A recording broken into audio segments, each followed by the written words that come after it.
that we should all embrace more of that, especially for women. Um, I think this idea of being lukewarm, where you don't say everything, but you say just a little, but you don't really want to offend because you don't want to be clear in what you're saying and make a decision, is something that has paralyzed me for many years. Is, oh, I can't say that, or I can't say this, or don't put yourself out there too much, don't show off. Or maybe there are people who are offended that you're always talking about children. Maybe they get, you start playing these stories in your mind about why you need to muzzle yourself. Hello, everybody. Today I have a guest and friend, and her name is Iffy Ibekwe, and she's an estate planning attorney. And we all want to as we look ahead, as we get older, we're thinking, oh, what am I going to do? And she's the expert on how to leave a legacy through estate planning. Welcome to the show, Iffy. Thank you so much for having me, Heike. I'm so excited to be here. Guys, Iffy and I have met before at summer camp.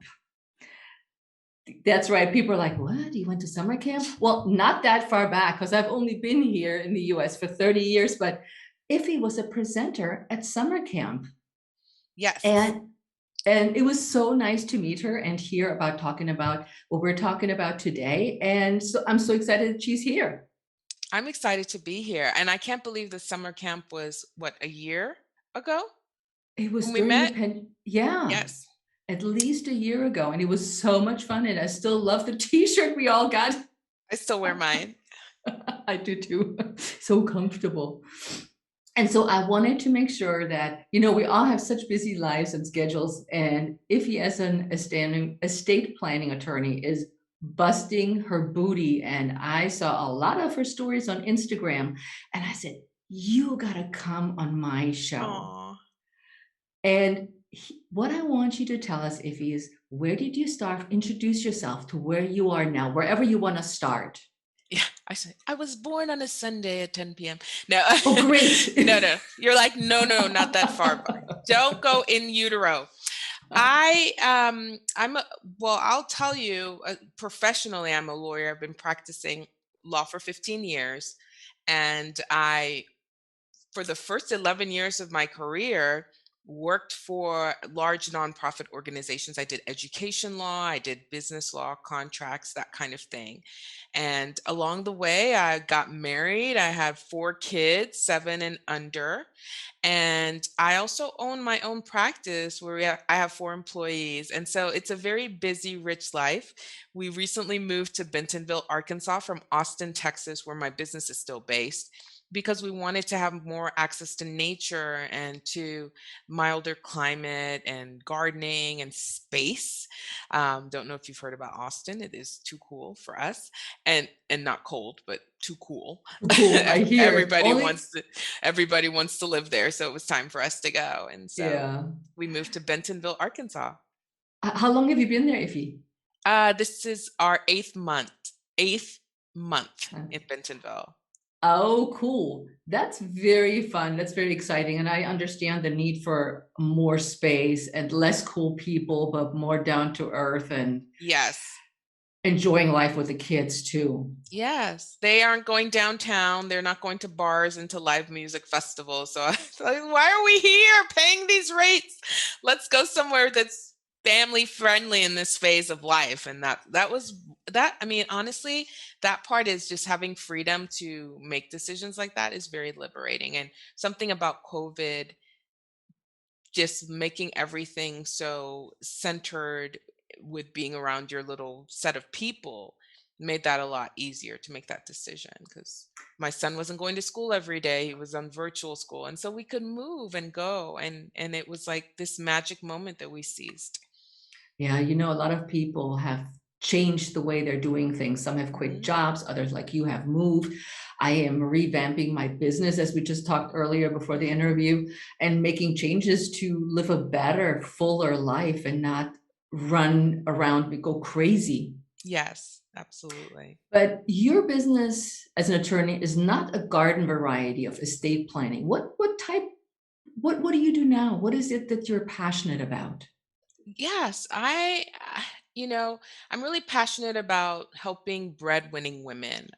Recently came to that clarity because I think I didn't want to say the word because it's so repelling to some people. It sounds like you hate men. Everything is always centered around men, first of all.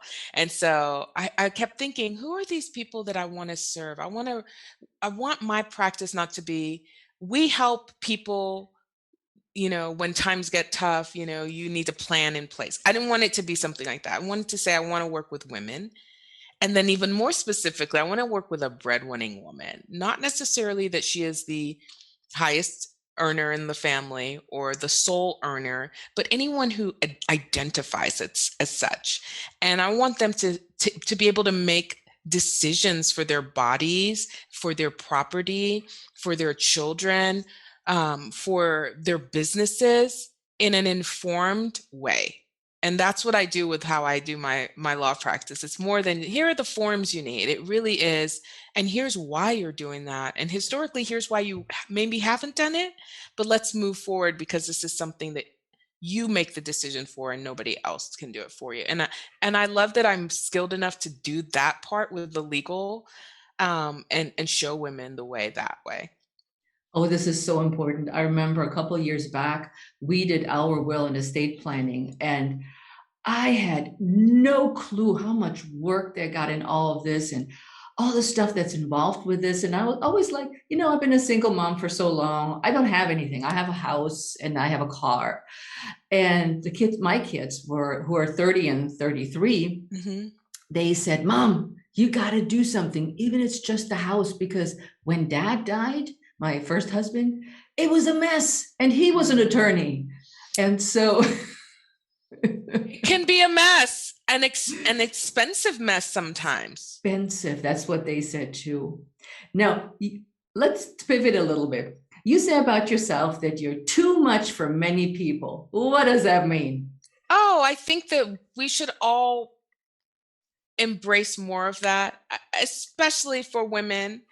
Um, I think this idea of being lukewarm, where you don't say everything, but you say just a little, but you don't really want to offend because you don't want to be clear in what you're saying and make a decision, is something that has paralyzed me for many years. Is, oh, I can't say that, or I can't say this, or don't put yourself out there too much, don't show off. Or maybe there are people who are offended that you're always talking about children. Maybe they get, you start playing these stories in your mind about why you need to muzzle yourself.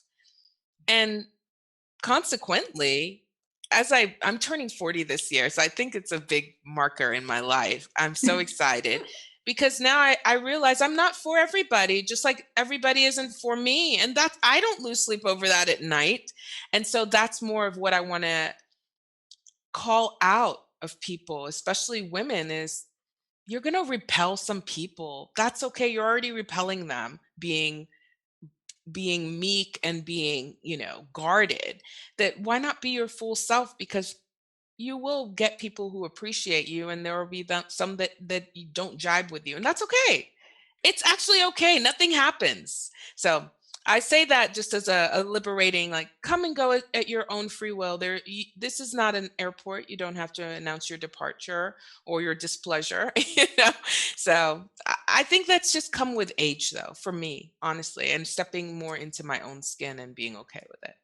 Yeah, I felt this. I mean, I turned 60 this year, and I felt this literally with every decade that at 40, I stepped into my new, in my 50s.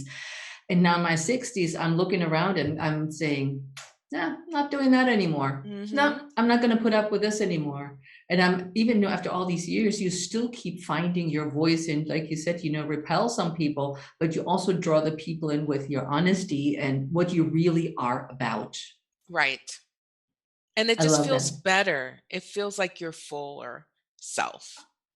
I agree. Now, you as an attorney, you have an entrepreneurship as a Black woman, Mhm. and you select neglected demographics in estate planning to build a legacy. And you just recently did a campaign where you handed out or shared, or I don't know how to say that right, but you gave your services to people in need. Tell us a little bit more about that. Right. So last summer, the summer of the Black Lives Matter movement really coming to a precipice in this country with George Floyd's murder and Breonna Taylor, and it just seemed like every other day there was something in the news, and the country was just in a swell. I just had a newborn. I had a baby, and so I'm not going to go out and protest. And I'm not a protesting type anyway. I really do think that one of the ways that I can move any kind of social justice movement is with my skill set, and that is helping people in wealth protection, asset protection, strategies for growing wealth and maintaining their agency in decision making, whether it's for their health. That's how I contribute, right? If you do this, you're going to set up the next generation. That's going to set up the next generation. So it's generational building. And so I ended up doing a giveaway, and I gave away 4 estate plans to Black people in the community because 80% by some estimations of Black people do not have any kind of estate planning done. 70% of most Americans don't. I mean, it's not far, but it's a little bit worse. And so I thought, this is one thing I can do to support this movement. I'm going to give away some estate plans. And so I did a giveaway, and I got about 40 something applicants. I also had other attorneys volunteer to give away estate plans through their practices as well. And so we ended up in the Austin area giving away 10 free Wow. estate plans to the 40 something people who applied. And it wasn't necessarily need based, but people had compelling reasons. For example, they had elderly parents they were taking care of, or just different scenarios that were really kind of cool to help with, just to encourage them in that. And I did that again this year because when I talk about underserved or under privileged demographics in the estate planning, it's not what people think. It's not just, oh, Black people. It really is.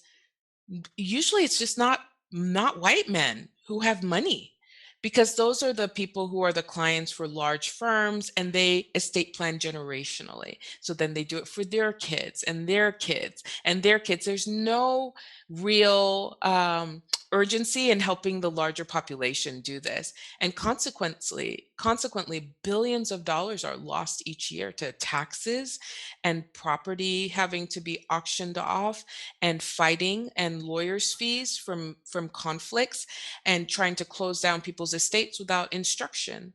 And so my goal is to reach that demographic, because the ones being served are fine. They've been served for many hundreds of years, usually in some of these families. And now this is a tool that we can all use. And that's my goal, is to make that norm. I'm actually writing a book about it, to normalize that so that you think you need one, and all of that.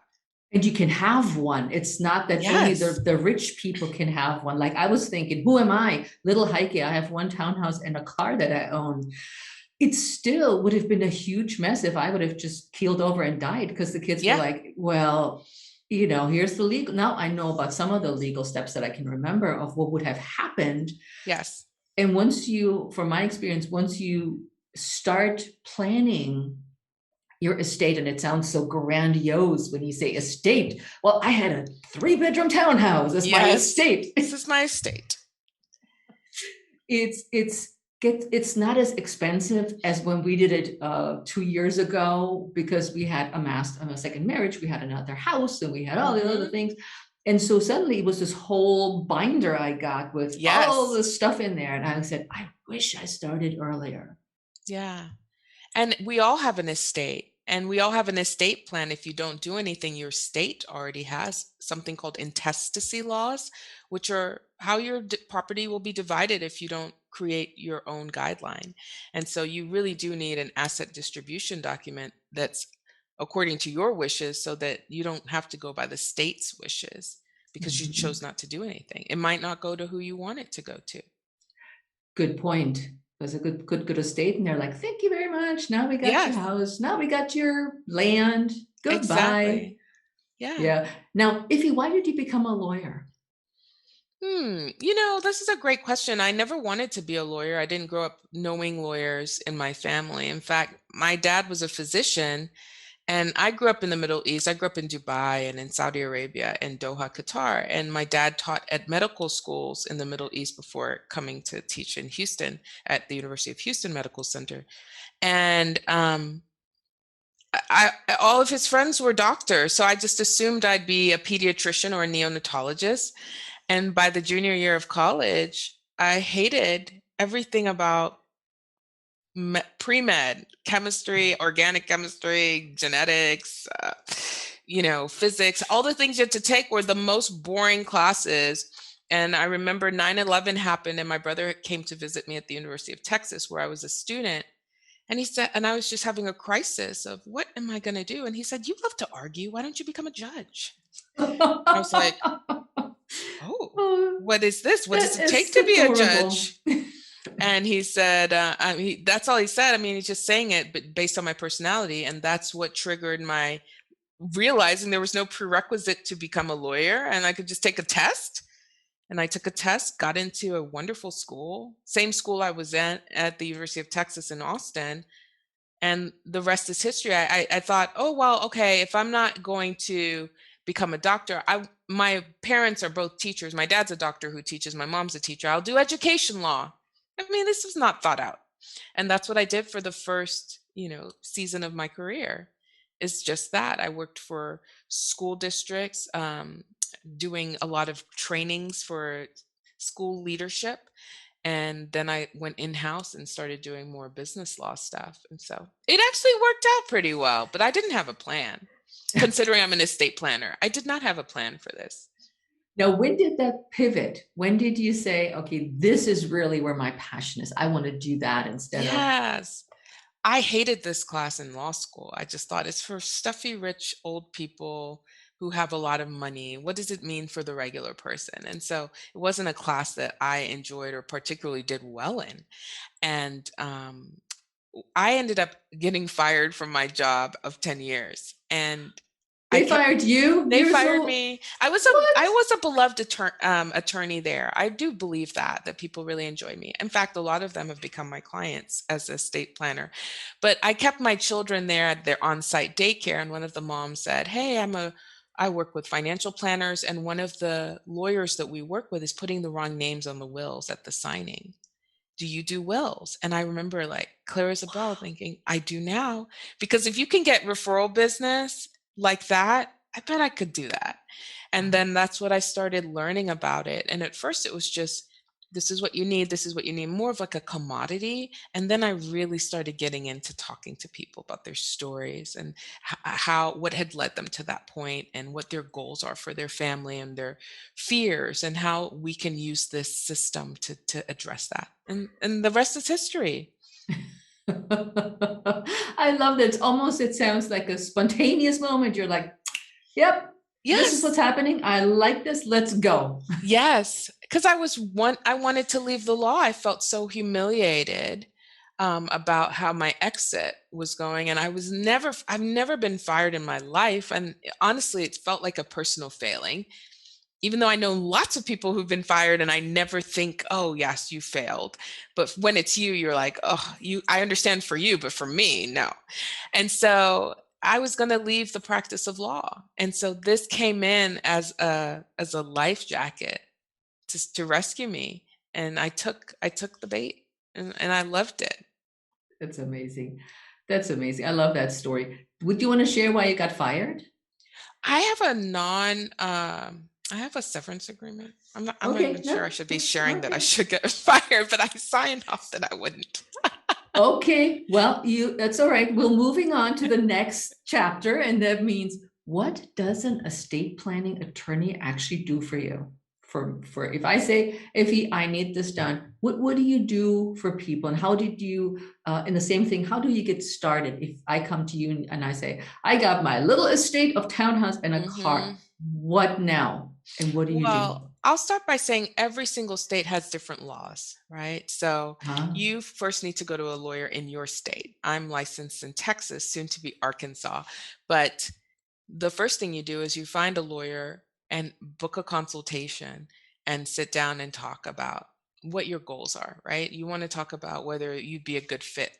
And if you decide to go forward with them, they're going to help you set up your life in such a way that you're leaving instructions for what to do, not only upon death, which is what I think a lot of people think estate planning is, but in the case of an incapacitation, like an injury that doesn't allow you to make decisions for yourself, or long term illness where you no longer can take care of yourself, who do you want to help you in those scenarios? How do you want to pay for that?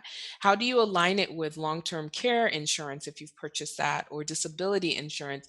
Estate planning is not the financial part in the life insurance or retirement money, but it works in concert with those pieces to fund certain things that can help you even while you're alive. For example, if you set up a living trust, that trust fund, right? It's a trust fund, Yeah. means it's a pocket of assets, whether that is your home or cash or money or whatever you use to fund it. And sometimes it's not funded until death.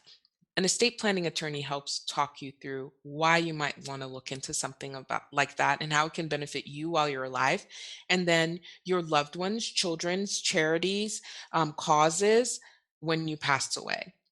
And so it's a complicated area of the law, but and I think because it's so hard to explain exactly what it is, I like to say it's like having a plan for your life and Mhm. giving someone a book of instructions. While I'm alive, if something happens, here are your instructions. When I pass away, if something happens, here are your instructions. And going with that. That way, if someone is grieving you, if you pass away, they're not thinking, where are your bank accounts and who's supposed to get what and how do you want us to deal with your china? You can give instructions for all of that so they can grieve. Or if you're hurt and they say, well, mom wants me to take care of her. Well, I think that I should take care of them. You say, I want this child to take care of my physical health, and this child can take care of the finances. There, everyone has a role, right? So that the family doesn't have to break up over disagreements. That's what estate planning really does. It preserves your wishes legally. Is there a good way to find an estate attorney, planning Yes. attorney? Talk to people around you, talk to friends and family, and ask them, who do you know? Have you done this? Who did you use? And then go from there. If you know a lawyer, you might ask them if they have a reference. I tell people, though, when you're looking for an estate planner, because it's such a nuanced area of law and not a lot of people are in that area as lawyers, you don't want to go to someone who does everything. They do bankruptcy, divorce, estate planning, real estate. That's usually a ticket to run. But you want to go to someone who says, I'm an estate planner and I hold myself up to be such here. And you interview them, ask them for examples of what they have done in the past with a scenario like yours, how many clients they've had. You ask them and you interview them like you would any professional that you want to hire. Yeah, so don't be shy about this because I was like No. sitting there saying, what am I asking this person? I only have a townhouse. And Yes. and I literally sat there and I was like, okay, tell me what you do and explain it to me in layman terms. Yes, and don't think that just having a townhouse is nothing, right? You have a townhouse, which is an asset. You have other things within it that you may have emotional attachment to, or maybe one of your children does. Or you may have instructions because they need to know what to do with these things if they don't want it, right? Or what your wishes would be about that. And so it really is independent of how much money you think you own or what your asset portfolio looks like. It really is giving guidance to other people so they can help you um, figure out what to do in incapacitation or during death. And a lot of people come to me and they'll say, oh, I have a simple estate. Let me tell you, whether they have $8 million or they have $2,000 in the bank, everyone says theirs is simple. So it really doesn't mean anything, because simple might be, okay, maybe we don't have a lot of cash, but we have kids together. He has kids and I have kids. Who's getting what? That's not simple, even if it's not a lot of money. How do you do that so that you don't have the breakdown of family? Do you disinherit the other spouse's kids that are non-blood children? Or what happens to your kids if you pass away and your spouse remarries? Do you want to talk about what that could look like if they marry someone and start a new family and your children are disinherited? That's independent of how much money you have. if you have a little, you might just want to give it to them, regardless of how little it is. But you have to put that in paper so you don't inadvertently give that money to somebody else's family. And I laugh because it happens. And people never think that. They're just thinking, oh, I have not much, but And maybe you have ideas. you are so right, Iffy, because when we sat down with our estate planner, um, she asked all these questions, and I had no idea that this is just as important when you are alive, probably even more, like you addressed, it's if you're incapacitated. Well, you can't speak, you had a stroke.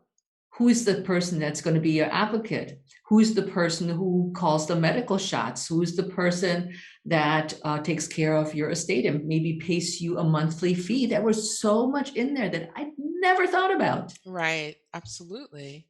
I have a friend right now who is a guardian over her father, a conservator in some states. It's like when you take over the physical care and the financial care of somebody else. You might be appointed to be the person that's the point person. And she never signed up for this.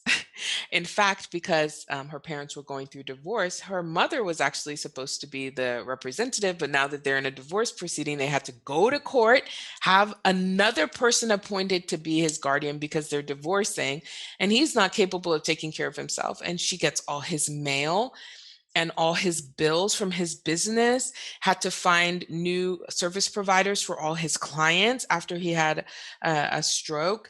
And she's telling me all of this, and it literally, she says, I have binders and binders of documentation, right?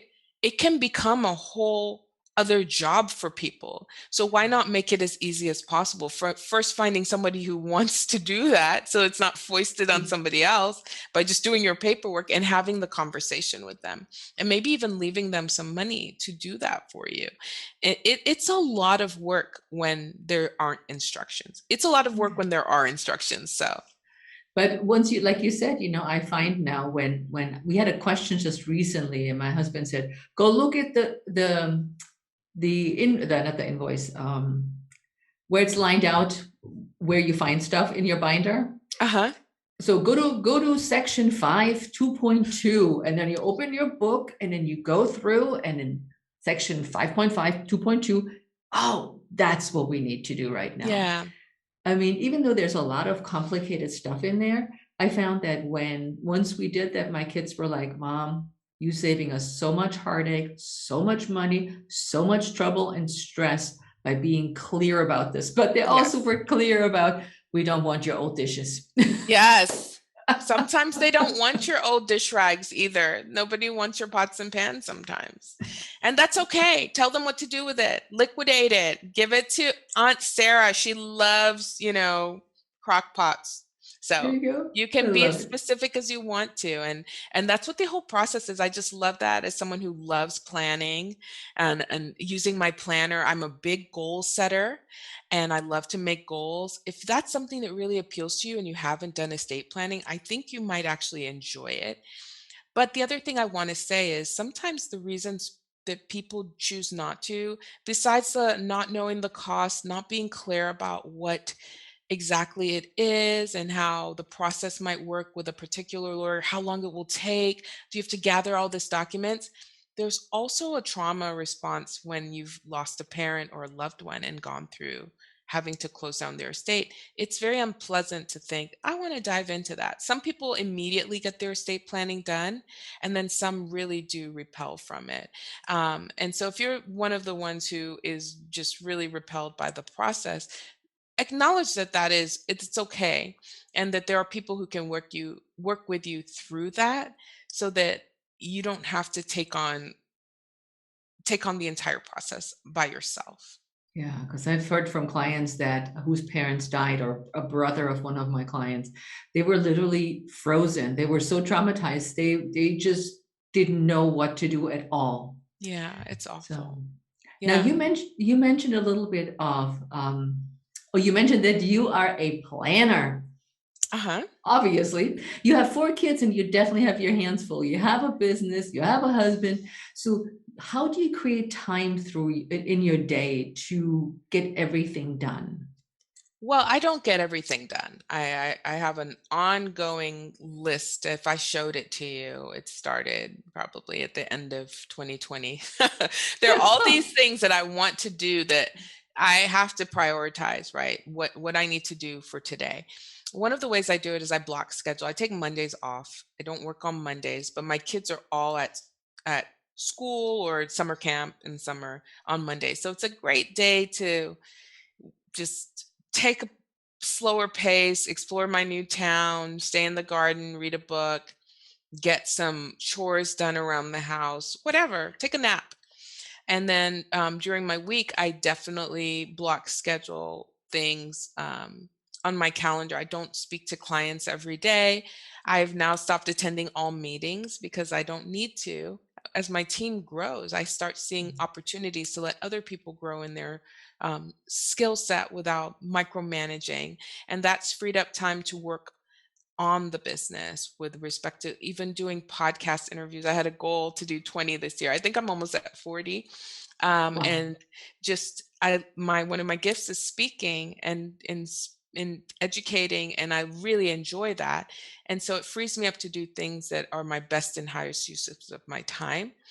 And so yes, I don't get it all done, but I do make sure that within my time frame that I love exercise. So I am in a kickboxing class and I love riding my mountain bike or just going on super long walks and listening to a book. I like that physical getting into my body as one of my ways to stay grounded.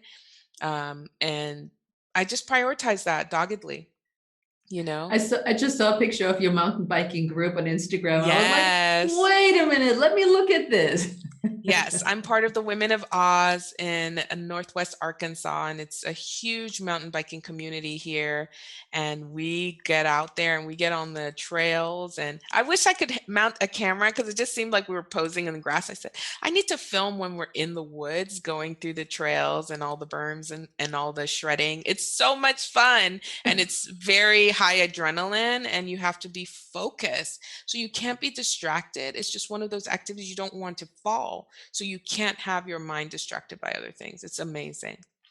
I love that that you're also sharing how you stay fit, because people will probably assume, she's so busy, got 4 kids, she's got no life of her own, she's not taking time for herself. But you just said, no, no, no.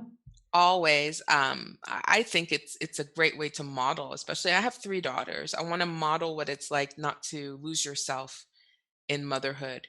You know, I think a lot of women deny themselves almost as martyrs just because they're moms. And I don't have that. I've never wanted that to be me.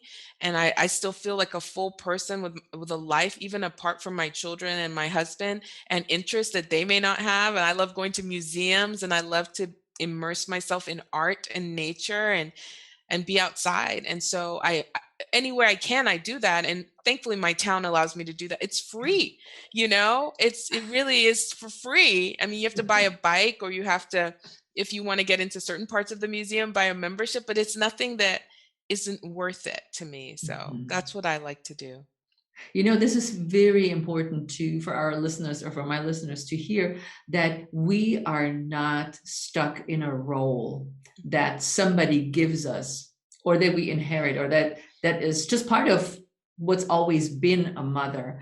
And as my group of empty nesters, I'm an empty nester, and I could only just nod my head. So if you guys watch the video, you can see me nodding like Hmm. yes, because I was there where Iffy was, with only 2 kids, but it doesn't matter. It And doesn't. you look at how can you preserve yourself, Hmm. your interests, and not be what I call eaten alive by the family and their Yes. interests. And a lot of women in my community feel that they haven't dug out of this. They have never made this a priority. Like you said, I'm going mountain biking. I'm like, yeah, girl, you go. Hmm. And they were like, now what do I do? How do I find my interest? How do I ignite my spark? How do Yes. I move forward from this? So it's anybody who is listening that is an empty nester, listen to what Iffy has started to do, and she's showing her daughters a great role model going forward, that as women, we're not stuck in that role. We're not stuck in the job and the motherhood, but we choose to live the Mhm. way we want to. Absolutely. And I will say that sometimes you just have to try something to know if you even like it. And we can give ourselves permission to try. With mountain biking, I came here, I'm like, what is all this mountain biking nonsense? Like, how, oh, I got to take a class, I'm going to fall. I had counted myself out. The bikes are so expensive. But you can rent a bike or you can borrow a bike or you can go to a fundamental class and see if you like it and if it's scary or if it's exhilarating or how you feel about it and then make the decision about whether you want to try it again or not, right?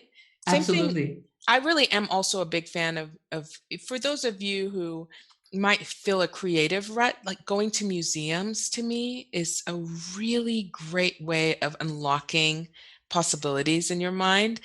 Some of you might listen and connect to that, others might be like, "What nonsense." But those who are hearing that, go visit a museum.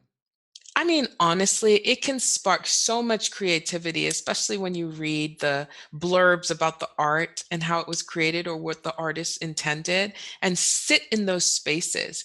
For me, it unlocks something. And if it's not a museum, it might be that you should immerse yourself more in nature. But whatever that, or music, go to a nice symphony and listen to an orchestra or listen to a cellist play. Whatever that is, just really allow yourself to try it and see what it does and maybe even document the feeling. That's very good because, I mean, you don't know until you try. Mhm. Even if it sounds outlandish or, like you said, too expensive and scary and, oh my God, I may fall. It's worth a try because you can, in the middle, if you don't like it, you can always walk away and say, that's I not for tried me. it, but it wasn't for Uh, me. Yes. yep. I mean, we just did something recently. We went to Hawaii Ooh. and I see all these surfers out there. And I said to my husband, oh, maybe we should go surfing. And he's like, nah, we're triathletes, we're swimming and we're fine. We don't do that. Then my girlfriend, who was at the time in Morocco, she posts a picture on Instagram with a surfboard. And I'm like, what? You're learning how to surf? And she's like, yeah. And I said, I'm going to learn how to surf. My husband was looking at me and said, what? If you're going, I'm going too. We had so much fun I bet you that did. we took a second lesson. Now I've put that on my list that when I go, I'm going to take a surf lesson. I kept thinking, what if my arm gets eaten by a shark? But what are the odds? You know what I mean? Who says that? You know? But that's how I think. I'm like, what about if a shark takes my arm off? Oh goodness. Well, your arms will feel so sore after the first time. That's what, at least what we felt from all the paddling, that the next day we're like, I can't move my arm. How about you? Oh, no, this is really painful today. We need a rest day. Exactly. But that's But okay too. At least you tried, and then your husband ended up trying something he had no intention of trying just because you saw somebody else try and decided you wanted to try. It's yep, infectious. it sure is. And which is why we should share these things more. I've recently started sharing more of my personal life on the social media and not wanting to be so buttoned up as a lawyer, but just saying, I did this evening, or, we also kind of plant a lot of things in our backyard and look what we grew this week. And that has been such a great response. Really just hearing people say, "Oh my gosh, it's not just you need an estate plan. You need an estate plan." You know what I mean? I'm not a robot. I'm a whole Yeah, person outside and that hopefully is unlocking things in people and inspiring them too. yeah, I agree. So what would be maybe 3 steps when somebody wants to plan their estate, what they should start with? I think that the first step is just coming to the decision that you want to do it. Because I think you can hem and haw for years and have it on the bottom of your to do list and just keep kicking it off, right? So, first, decide that you're going to, because nobody wants to chase you around to get all the things. So, you have to have that intentionality. Next, start interviewing estate planning attorneys. A lot of them will do complimentary consultations or a nominal fee that maybe they apply to the estate plan if you decide to go forward, or just a fee that you pay for their time and talk to them about your family. Really make sure that they understand what you have fears about and what you're hoping to accomplish, and that they are able to tell you what this process will entail and the results that you could expect. And then the third thing to do after that is to communicate, pick one, right? If you find one you like, work with them, and then communicate with all the key people that you have as your executor or personal representative in your will, or as someone, as a trustee in your trust, or your kids if they are adults and they are going to be your financial agents or medical agents. Tell them, make sure they're okay with it, and then tell other people who are affected by your decision so that they're not caught unawares and I didn't know that mom picked me. Why didn't she pick this sister? And now this sister's upset. Talk and let Mhm. people know you did it, and let them know why you did it and why they should do it as well. So we can really start an avalanche of people making this, just like getting health insurance and keeping that up, and getting car insurance and keeping that up. Estate planning should be the same thing. It's not a one and done. You will have to update it as your estate changes and your Yeah. kids mature, you get divorced or married, or someone passes away. Those are all times to review it. So those are my three things. Decide you want to do it, interview and hire someone, and then communicate it to your loved ones and key people. Super great tips. I can just only go yes, yes, yes. Because my kids were like, "Did you do it, mom?" I'm like, "Yeah, you're doing this and you're doing that, and you get this much money and you get this much money, and then Yes. whatever it is." And then, like you said, so they, at least they know, and they were so relieved when I told them that we had taken care of that. And they're like, Yes. bingo. Yes, it's very relief giving. That's one thing in my market research. I've been doing all these calls that people say, when I do this, I know I'll feel relieved. I'll feel prepared. I'll feel peace. These are the kinds of words that come up, knowing that my family's taken care of, knowing that I've gotten my ducks in a row. That's what it does. It takes that nagging back of your mind feeling away. Mhm, mhm. Now, final question. How can people connect with you and reach out to you if they just want to connect with you because you're such a cool woman, Oh, well, thank you. or because they want to have some want some information on estate planning? Well, the one of the best ways to reach out to me, and I think I'm most active on Instagram, and my handle is Iffy Ibekwe, ESQ, like Esquire. And that's where I share a lot of my thoughts, and you can connect with me that way. If you are in Texas and looking for an estate plan, you can book a consultation at willsintexas.com. That's my website. And other than that, you can find me. If you Google my name, I'll come up. I've been in enough places now. So, And we leave all the links in the show notes so you don't scratch your head on how the heck do you spell this, and can't find it. You can't find it because you can't spell it. So it will all be in the show notes. Super easy for you to reach out. And I want to say thank you so much for coming on the show today, Iffy. And it was wonderful for me to reconnect after summer camp. I know. Thank you so much for having me, and just the joy that you exude, and just I want to say it in French, but I won't. But your joy for life is very infectious. Oh, thank you so much. That means a lot to me. You're welcome. So listen up, guys. If you, or when you listen to this interview, we also have a video. So if you want to see Iffy live, you can do that, to almost live. But what we want from you is to actually really reach out to us. Not just, oh, maybe yes, maybe no. Listen to this. Tell us what you liked about this episode. Tell us how this conversation may have helped you take the next step. Tell us that you just want to connect with us because we're such cool women. Whoa. And let us know how this episode may have helped you in any which way, or any questions you may have. You can reach Iffy on her handles, as you will find out in the show notes. And you can reach me on Instagram at Heike Yates and Pursue Your Spark, and Heike Yates Pursue Your Spark on Facebook, or like Iffy, I'm all over social media, but we communicate a lot on Instagram and Facebook. So reach out.